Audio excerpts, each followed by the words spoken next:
Hi guys, welcome back to my channel. My name is Citrine, and today we're just rolling with it like usual. Today I thought we'd flip through a magazine. I've had this for years. I guess I thought I was going to reference it at some point, but this is a reissue of a special edition down here on the bottom. A reissue of a special edition display until 9/17/2021. So that is roughly, I guess, around when I bought it, probably summer 2021. So this is a copy of Outdoor Life, and it is the special edition, and it is titled Live Off the Grid. And I know the camera setup kind of sucks. I'm in my car, so I don't quite know what else to do. I don't know how interesting this magazine will be, or things like that. It's kind of thick. So I guess if you guys want to see more, if there's something that catches your interest while I'm flipping through it, you can point it out and I'll revisit it. So, Outdoor Life, Special Edition, Live Off the Grid. Get there, survive there, thrive there. So if you don't know what living off the grid means, that means quite literally living outside of the typical boundaries of normal society. Some people build like cabins or houses, and they become self-sufficient on their own gardens, livestock, solar power, water, things like that. So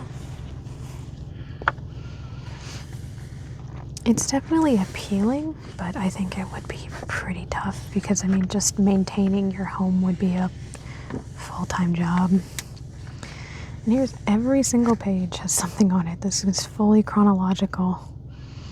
I don't think they're skipping a single number. Some of it gets kind of rough, too. So, we'll just roll with it.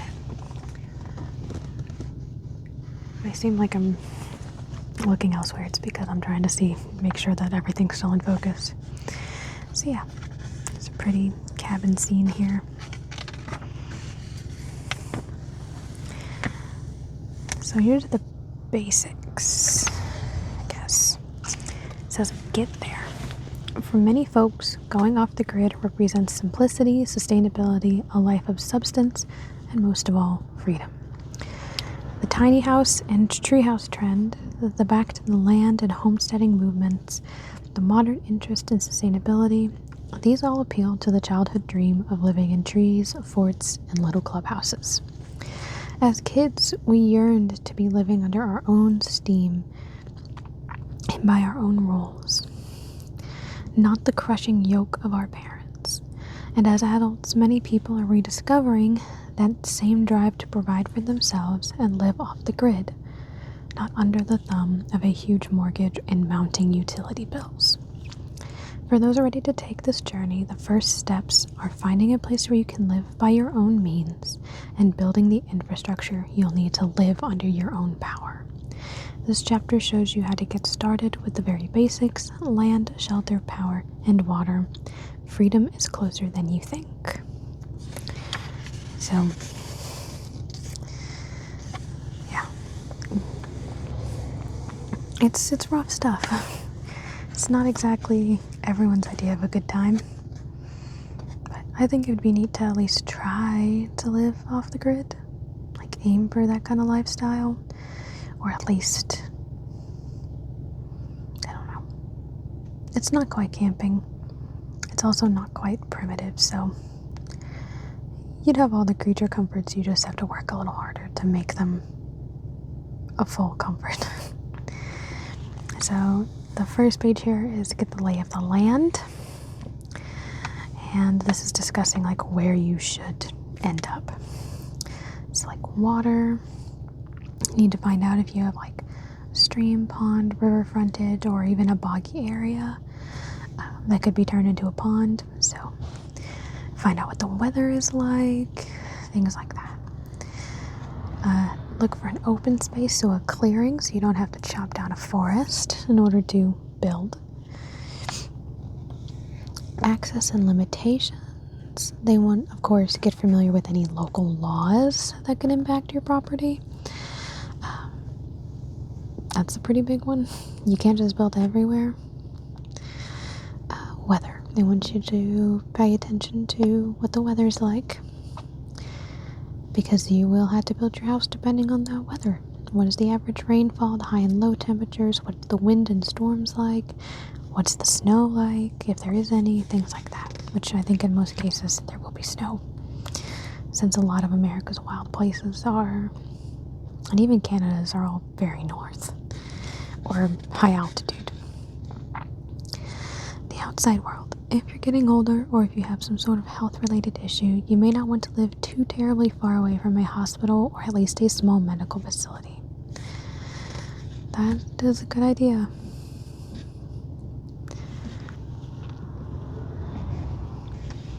And of course, shopping, gas stations, schools, restaurants, things like that. The next spot says take it easy. This is talking about the road that you'll need to get there and how that can cross other people's properties or things like that. You need to obtain an easement, a term for the right to travel, run utilities, and perform other specific things. So, it's not taken lightly. So number 3 is move into a ready-made home. They're suggesting buy a piece of land that has a house already on it, a tiny home, mobile homes and trailers, yurts. That's not a whole ton of space, but I mean, if you're really roughing it, then, you know, that's your prerogative, I guess. Number 4 is clear the land, because if you are building a home, you do have to make sure you have a place to build it. So leave some trees. Don't cut as close to the ground as possible. You need to fell your trees, leaving a 3-foot tall stump. That way you can actually get the stump out. Shrubs, vines, and other low vegetation can be difficult to remove, especially if it's poison oak, poison ivy, and poison sumac. Yikes. Just they're saying maybe get livestock to take care of it or things like that. These are tips to fell a tree safely. We've done plenty of that in my life, so I'm familiar. And these are instructions on how to build a log cabin. Interesting. So you need to start with the foundation, a chimney, doors and window plan, the wall construction, flashing. It's important to keep water out and too cold out and too hot out. More instructions on building a log cabin with the different techniques that you can use.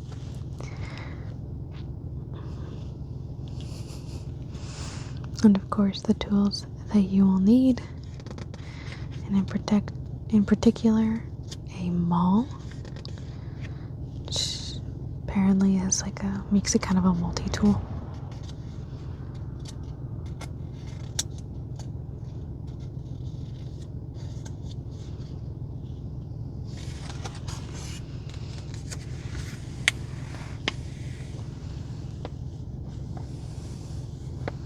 More discussion about the log cabin,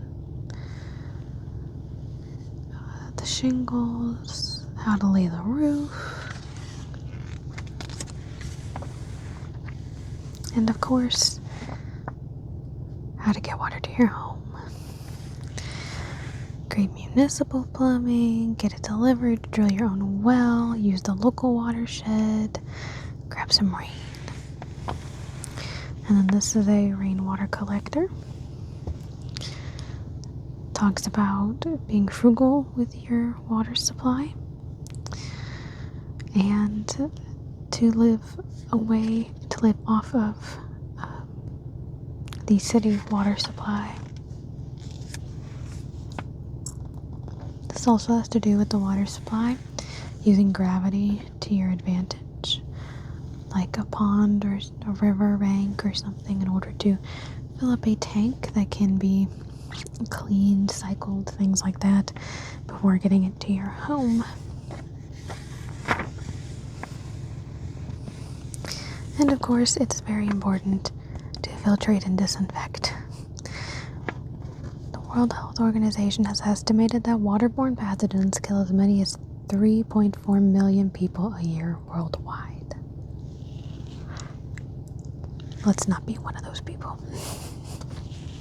So they break down the different ways of filtering, what it's good for, what it's less useful for, and of course, extra notes. Don't lowball your needs. Yeah, you need more water than you think you do.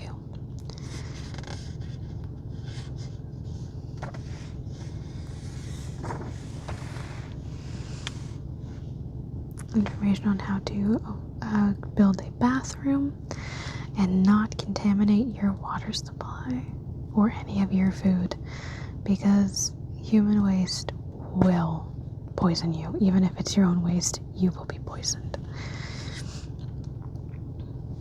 So they talk about planning for a shower or a bath. So there's a couple different water heater options, like a tankless water heater or a solar water heater, or perhaps a wood-fired heating method. And of course, how to do the laundry, how to do with the gray water, which is the used water, when you're done with it.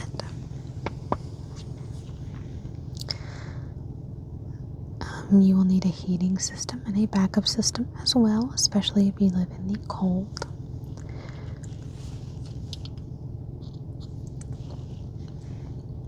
This talks about stocking up on firewood, how to split logs in order for them to burn the best, how to start a fire without a lighter or things like that, and how to put out a chimney fire if you accidentally experience that. And of course, since you won't have an electric or gas hookup, you will need something to cook your food on. So this breaks down some options for stove, including, looks like camping stoves as well. There's a list of pros and cons for the types available to read.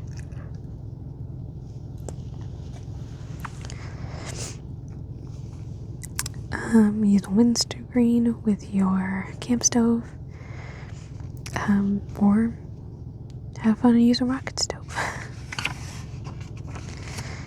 You can do a wood stove, or of course, the more modern solution, set up some solar panels.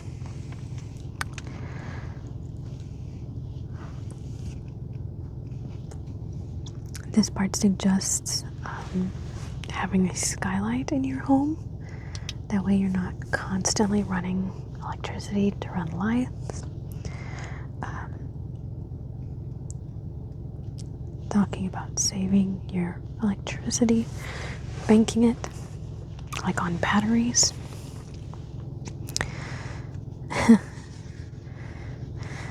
Yeah, more about batteries, backup generators.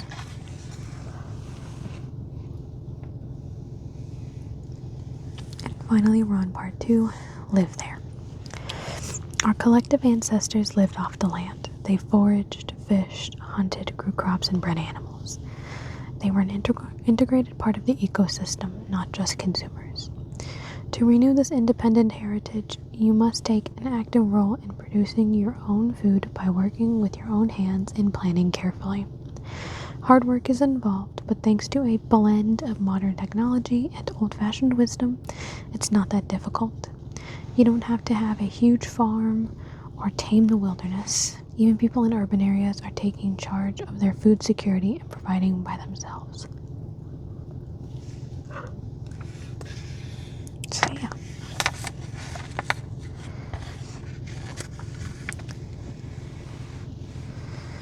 So this is mentioning make sure you have a food supply.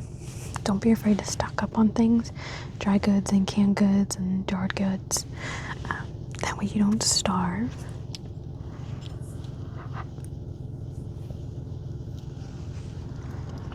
And this discusses how to store them in order for them to last the longest.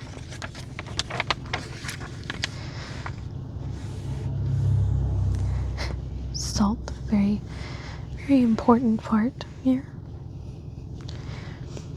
And some container planting or gardening information.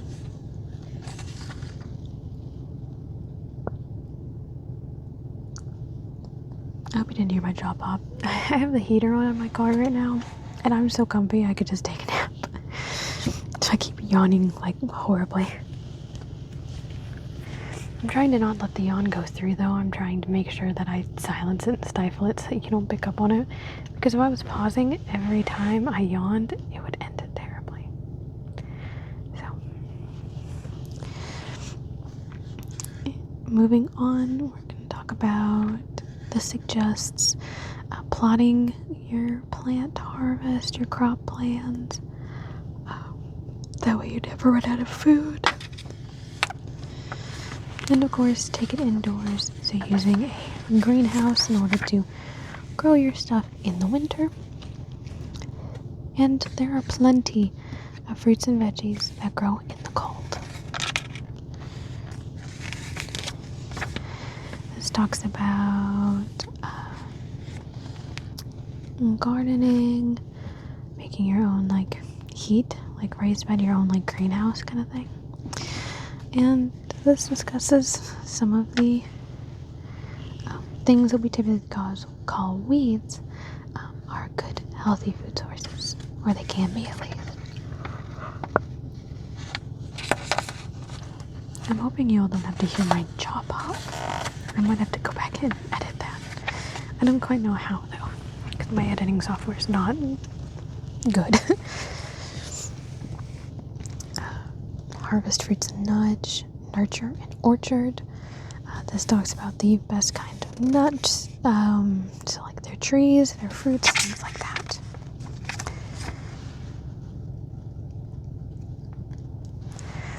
This talks about eating seasonally, so things to look for in January, February, March, April, May, June, July, August.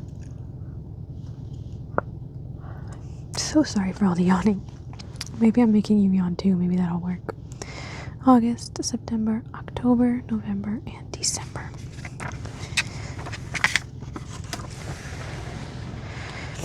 And this is some information on how to raise different critters in the backyard. So chickens, bunnies, geese. This talks about how to prepare an animal, specifically a rabbit. I'm vegetarian. I do not eat meat, and I have not in probably about 10 years, so I will not be doing that. I see the point of it, and I do get it, because part of me going vegetarian was because of how bad factory farming is.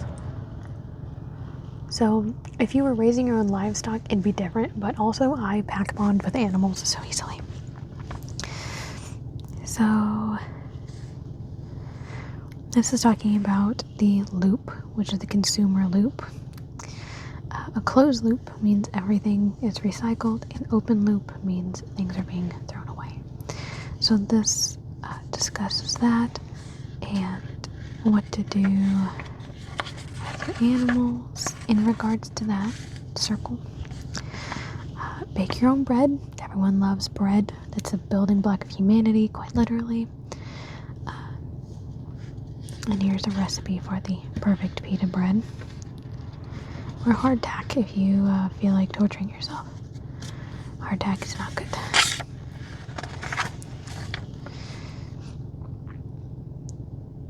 Over here we have instruction on how to build a stone oven. And of course, why you would build a stone oven, which is just kind of piling rocks on top of a fire with some ventilation. In order for you to be able to cook things. Cooking in a Dutch oven. I think a lot of people just have a Dutch oven just to cook. I have one specifically for camping. It does get pulled out at Thanksgiving to use as well, so we have extra. Pickling, salting, and buying a smoker.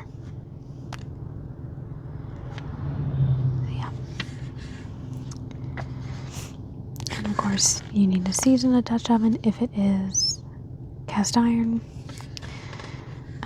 And this also lets you know, this side here has a nice little handy chart for the kind of chips you should use when barbecuing or smoking. They go on to suggest maybe smoking some fish, making some jerky, tapping a tree. They have tips on tapping a tree. I have tapped a tree before. It wasn't very rewarding. So there's our trimmed tree. And of course, maple's not the only tree that produces sap. You can use other ones like sycamores, birches, and hickories. Walnuts too, but specifically tapped for drinking water, not for syrup.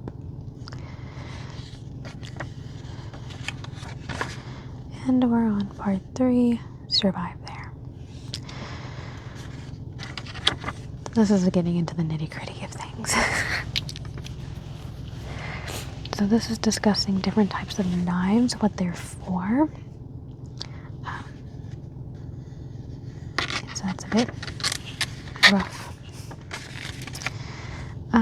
Fishing for survival. So different types of fishing. So hand lines, cane poles, nets, and bait. Different ways to catch fish.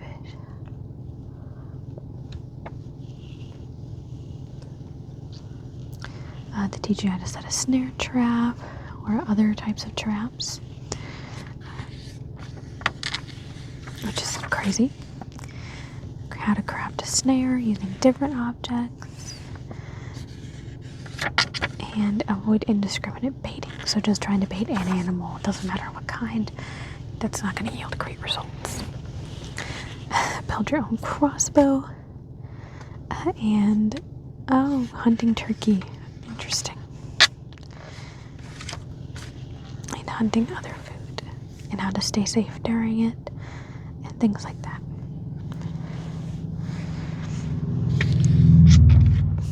That was very loud. I actually just saw a mama deer and her baby along the side of the road just a little bit ago. And how to do a deer call. How to take down a wild pig with a knife. Interesting.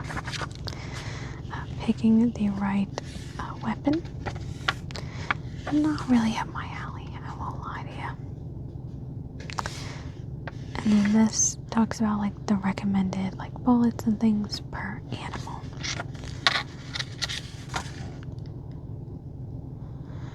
There's some information on how to identify tracks and gait of an animal. That'll help you determine what has passed through the area. Perhaps getting a dog that could pheasant hunt or chase out other prey. Plus be a companion if you live by yourself.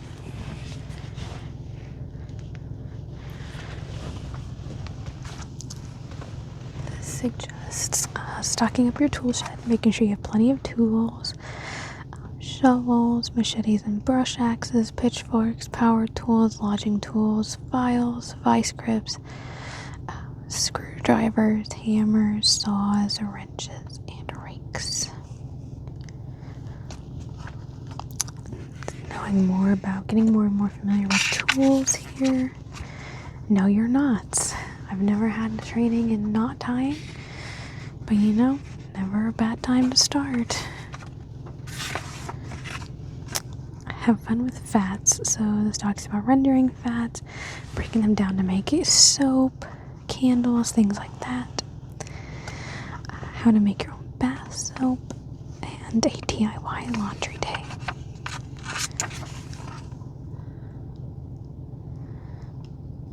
Talks about tanning hide and how to be your own doctor. So they do recommend that you take good first aid training beforehand.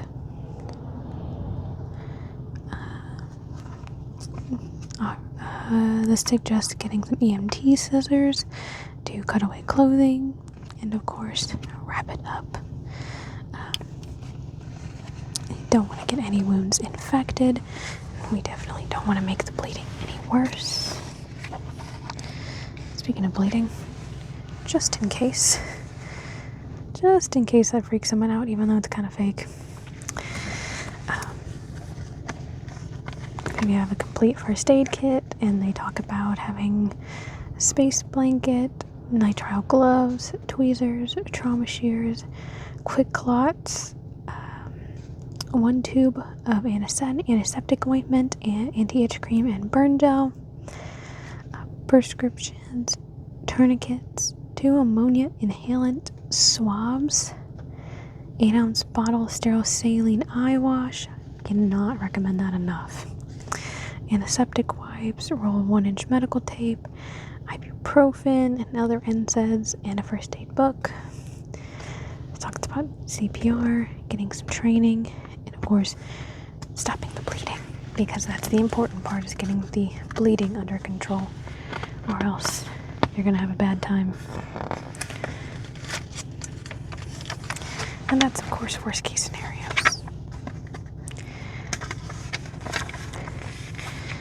Talks about avoiding folk remedies. Just because it's out there doesn't mean it's true. Don't put butter on burns.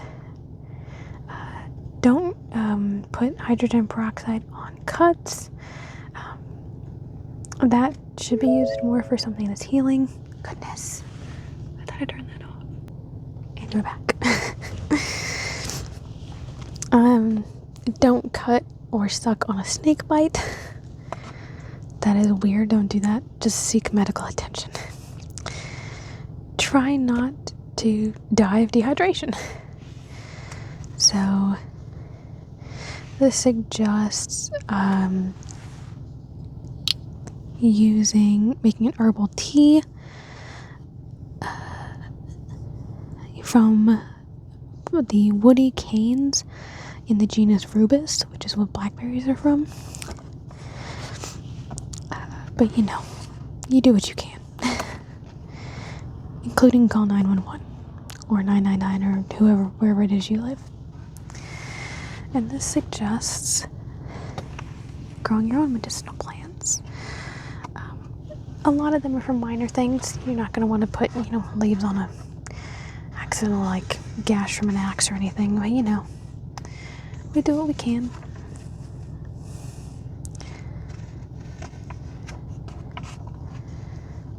Make medicine with plants. So this suggests things like birch bark, lemon balm, lavender, comfrey, yarrow, burdock, echinacea, elderberry, jewelweed, and others in order to make medicine out of. Or a balm here, or perhaps even a tincture. And that is the recommendations that they have for us here. So if there's any part you prefer I go back and read for you to know more about, let me know. Last couple of things I have for you is I think I'm going to be moving my uploading days to Thursdays. Last week and this week were both on Thursdays. It just works out better because I'm going to school on Tuesdays now. So it works out better for me to post on a Thursday instead of a Wednesday, since I usually don't get to film very far in advance. I feel like I got something else, but I don't think I do. Alright. I hope you have a good day, good night, good whatever. If you have any comments, absolutely comment. If you have questions, let me know. If you like this video, of course, give it a like. And if you are not subscribed, maybe you could stick around. Maybe we'll be friends. Alright. I'm gonna take a nap now. I'll see you on the next one. Bye.